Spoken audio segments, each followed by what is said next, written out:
Taking time to perform a thorough surface prep and painting in an orderly, systematic way are the keys to getting professional-looking results when doing any paint project. Skimping on the prep work is probably the biggest mistake people make when painting. Take the time and do it right. It really does affect the end result. First, carefully inspect walls for cracks, holes, dents, or other surface imperfections before priming or painting. Use a lightweight spackling compound and putty knife to fill and repair any holes or imperfections. Then remove any excess spackling with the putty knife and allow the area to dry completely. Once dry, use a small piece of very fine 220 grit sandpaper or a sanding sponge to smooth the repaired areas flush with the surface. Wipe the walls clean with a damp towel or sponge and allow them to dry before priming or painting. You should also make sure the walls are clean and free from dust. You'd be surprised how much dust actually builds up on walls over time. Out-of-the-way corners and areas behind furniture can also have lots of cobwebs. Use something like a floor duster to wipe the walls clean to ensure paint applies evenly. Painter's tape is used to help you achieve clean, professional-looking results. Its primary purpose is to protect areas you don't intend to paint. It's perfect for door and window trim, molding, and baseboards. It helps you create sharp, clean lines, paint stripes or patterns, and create two-toned wall effects. There are different adhesion levels for painter's tape. All are meant to be easily removed, but some stick a little more firmly than others. While some are perfect for textured surfaces, others are intended for more delicate areas like a freshly painted wall, finished hardwood, or wallpaper. Be sure and check which adhesion level is right for the job you're doing. If your ceiling is non-textured, or if you have crown molding, you'll want to mask that off where it meets the edge of the wall. Apply your tape in short overlapping strips, pressing down firmly along the edge. If you're painting a room with a textured ceiling, painter's tape may not be the answer. Simply run a screwdriver along the edge of the ceiling to create a small, unnoticeable texture-free surface. This will make creating a straight paint edge much easier. If you don't take the time to apply painter's tape properly, you can experience bleed through. Paint can seep under the tape barrier and get on the protected surface. Make sure your tape is flat and evenly pressed down. You can use your fingers or a putty knife. Paint will seep through at any point where the tape is not in full contact with the surface. Before doing any priming or painting, you'll want to protect your floors with a drop cloth. There are three basic kinds: canvas, plastic, and paper. Canvas drop cloths are extremely durable and absorbent, so they can be used over and over again. Plastic is less expensive and durable, but isn't absorbent, so spills won't dry as quickly and can be tracked through the room if stepped on. Paper is the most economical but can tear easily on floors, but they're perfect for covering other things like cabinets and furniture. If you're working in an average or small size room, you really should remove all the furniture. Anytime you think you're saving by not doing this will be wasted throughout your project because you'll constantly be adjusting and relocating things to give yourself room. The final step of your paint prep is cutting in the room with primer. Cutting in is basically outlining the room and involves using a paintbrush to create 2 to 3 inch bands around the edges of the walls where they meet ceilings, baseboards, other walls, door and window frames, and hinges. Those 2 to 3 inch areas around the room allow you to roll the rest of the wall quickly without having to try and roll paint in those confined spaces. It's impossible to use a roller that close to those areas you're trying not to paint without making mistakes. When cutting in, many people choose to do the entire room at one time. This is a good option if you want to finish in a hurry. However, your border areas will probably dry before you overlap them when painting the wall. You may see a slight difference in sheen between the two coats because they won't be able to blend. If that's a concern, you should cut in and paint one wall at a time before moving on to others. You'll achieve a smoother, more seamless look because you'll be able to blend the wet paint you've brushed on with the wet paint being rolled on. Priming your walls before painting is an important part of any painting project. Primers are specially designed to adhere to different types of surfaces and receive your top coat of paint.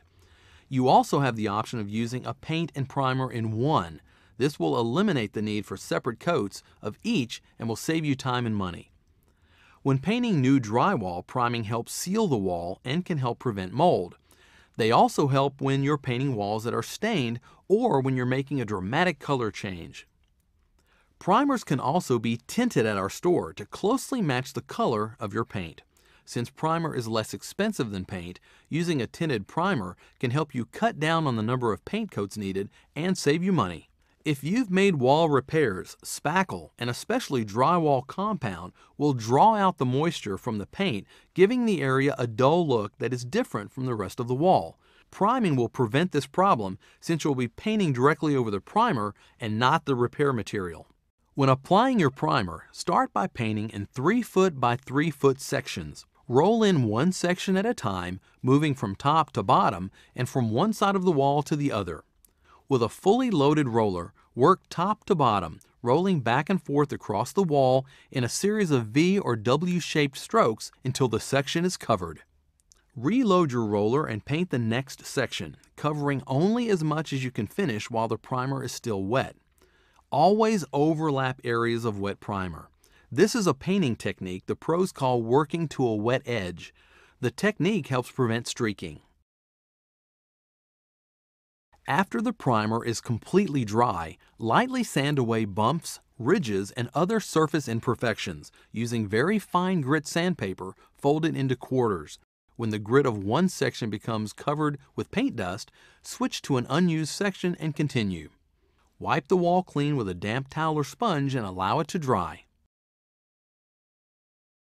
Before starting any paint job, it's always a good idea to remix your paint using a mixing stick or a paint mixing tool. You should do this anytime you leave your paint sitting for an extended period of time. The first step in painting your walls is to use a good quality paintbrush and cut in the room again, this time with your paint. If you left your painter's tape on after priming, you can just paint over it again. If you removed your painter's tape, you'll need to reapply it before starting. A foolproof way of achieving clean and even paint edges is to avoid loading the brush down with too much paint. The excess has to go somewhere and will probably end up where it doesn't belong. Begin painting by brushing onto the wall first and not the tape. Brush back and forth until most of the paint has been applied. Then, when there's just a bit of paint left on the brush, paint the area next to the tape and overlap your strokes onto the tape. That way, there will only be enough paint left on the brush to cover the remaining unpainted wall surface, and there won't be enough to seep under the tape. To apply your top coat of paint, follow the exact same process and techniques used when priming your walls. Roll in small, manageable 3-foot by 3-foot areas from the ceiling to the floor and from one side of the wall to the other. Blend your sections as you go. With a fully loaded roller, work top to bottom, rolling back and forth across the wall in a series of V or W-shaped strokes until the section is covered. You want your roller fully covered with paint, but not to the point where it's dripping. Before reloading your roller and moving to the next section, roll over the area you've just painted in a smooth, continuous stroke from top to bottom and back and forth without picking up the roller. These smoothing strokes even the coat and help to cover up lines and paint roller tracks. As you overlap areas already painted, lightly lift the roller off the wall to avoid leaving end marks and to help blend different areas into one seamless surface. Avoid the common mistake of painting straight up and down in rows from top to bottom.